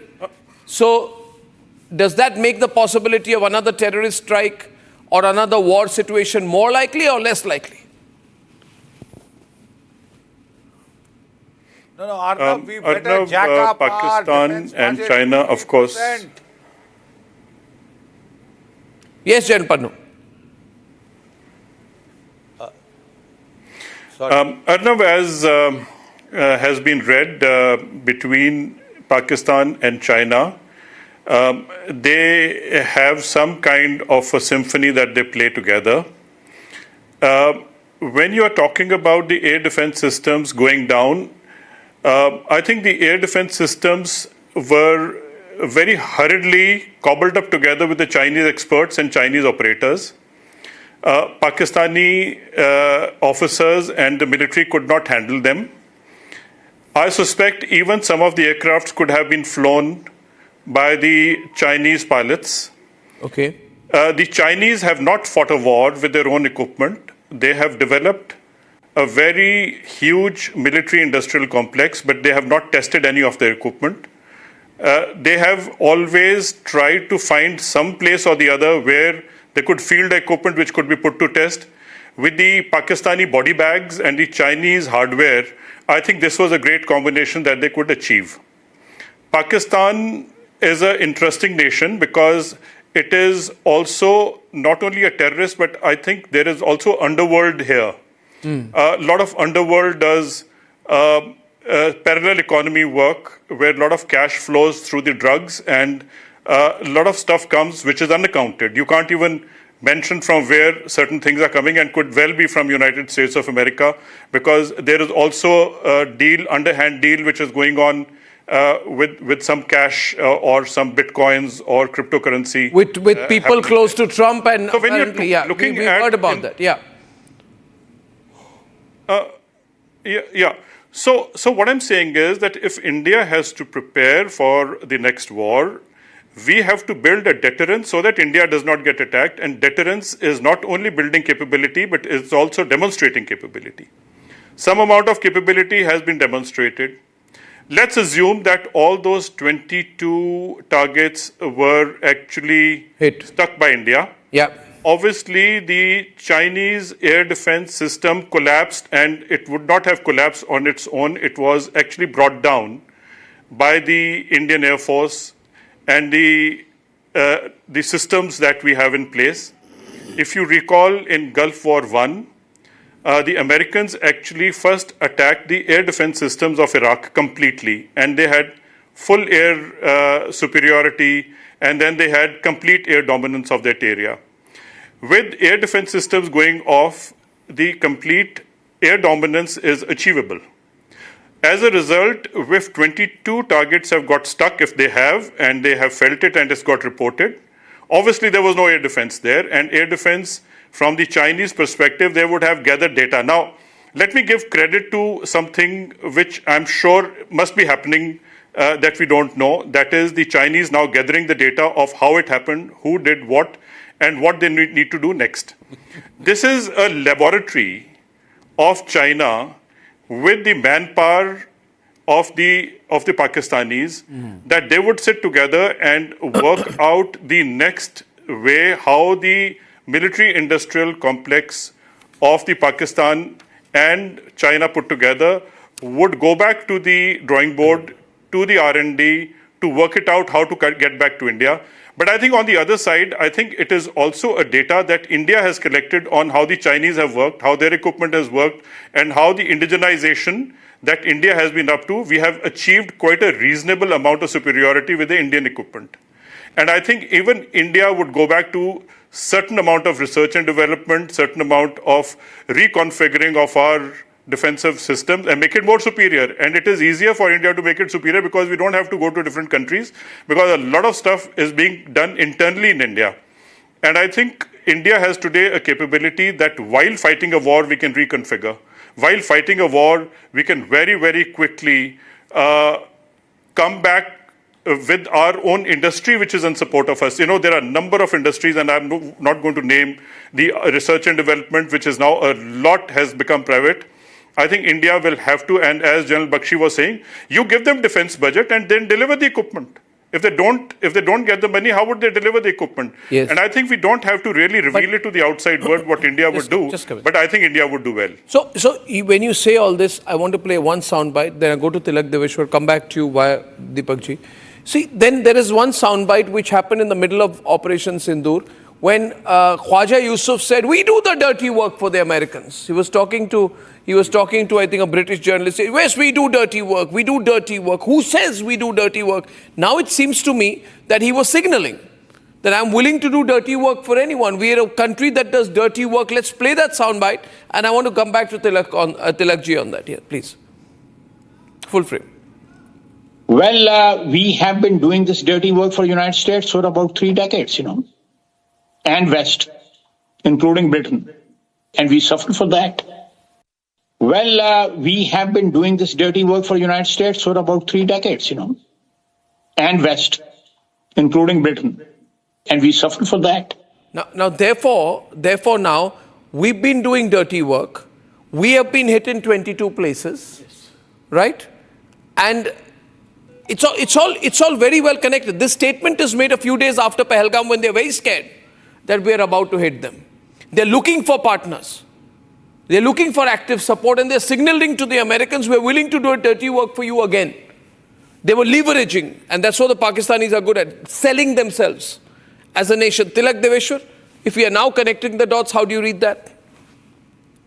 No, see what Khwaja Asif said and what Bilawal Bhutto said, that Pakistan has a past. Yes. It's well known, it's well documented. They came out into the open because, as you rightly said, they were panicking. They were looking to get attention, support or whatever from them. But it didn't surprise me at all. What surprised me was that these fellows don't know what to say or what not to say in an interview. So that was the surprising thing. But the fact of the matter is that Pakistan has been and will continue to be a terrorist state. The Punjab Assembly bite that you played out clearly demonstrate that it is not giving up on terror. And therefore, we have to be on our guard and we have to tackle this totally on our own. Totally on our own. We cannot depend on anybody else. Totally. Especially not Deepak Vora, America. How do you view America's position so far? I mean, we are also battling them at the WTO on trade issues, on steel. So we are in conflict there. Should we push them hard or give in to a trade deal? What's good from a strategic perspective? From a strategic... We will need partners. Of course.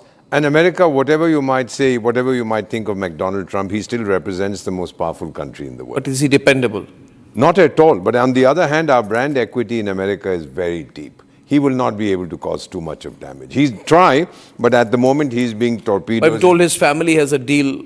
Sir, I mean, 30 million, 40 million, I don't think he's particularly interested. He'll dump them when it serves his interest. He's a transactional friend. He's not a friend you can depend. He's a chap who'll see what is in it for me today and I'll do it. I just wanted to say what Mr. Deveshwar was talking about Pakistan, the mindset, sir. Of course, your channel gives us the most brilliant analysis news. I've tried to understand this mindset. Till 2011, sir, their per capita was more than mine. Now the gap between them and us is increasing. There is a compulsive hostility born out of hatred. You can do what you feel like. Their mindset is not going to change. They are born to trouble us. And the Chinese encourage them. The Islamic People's Republic of China, which loves the Uyghurs, is encouraging them to do what they can to contain India. When I travel to Africa, and they look at me and I say, I'm from Asia. The first thing they'll tell you, sir, when you say Asia, is China and India. Nobody will say Pakistan. They never heard of it. Yeah. So then their fellows go around saying, take a bomb in one hand and a begging bowl in the other and try. Yeah. So their relevance to the world is as a nuisance power. Well, absolutely. Arnab, I'll quickly add something. So 5 seconds. 5 seconds. See, Arnab, they had the best air defense system is HQ-9 of China, right? HQ-9 of China is a poor copy of S-300, or people should know. And it is poor copy of S-300 of Russia. It cannot check supersonic BrahMos of India. You must understand, BrahMos can penetrate any defenses of Pakistan at any time at will. Which also this is the most important factor we should remember. We need to work closer with the Russians. I mean, that's quite clear to all of us. Absolutely. I think this has been very interesting. I still haven't got a full answer as to why they have scored the self-goal. But if you watch this discussion, you roll back, you'll probably find a lot of content on that. General Bakshi, General Dayal, Tilak Deveshwar, Deepak Vora and General Pannu, thank you so much. Ladies and gentlemen, the big story today. I recap the two stories. Pakistan admits 22 targets were hit, and we indicate that their nuclear storage facilities could have been hit if not targeted. Big news. See you tomorrow. Good night and goodbye. Time for a quick breather. Arnab will be right back with the debate. Amity University has one of India's largest merit scholarship programs for brilliant students. Over 9,000 students with 90% plus in their 12th boards are currently at Amity, benefiting from the culture of academic excellence and focus on research and innovation. to be with like-minded students who want to be successful. Apply at amity.edu/scholarships. पैसा लगाना है तो century ply club prime पे लगाओ। डूबेगा नहीं, जलेगा भी नहीं, कोई खा नहीं जाएगा, धोखा नहीं देगा, ऊपर नीचे भी नहीं होगा, सेफ रहेगा, सिक्योर्ड मिनिमम 30 साल का रिटर्न देगा। अब इससे बेटर इन्वेस्टमेंट है तो बताओ। सेंचुरी प्लाई क्लब प्राइम, रहो बेफिक्र। Where the software engineer meets the talented photographer to create the big dream. The world comes together at Sharda University.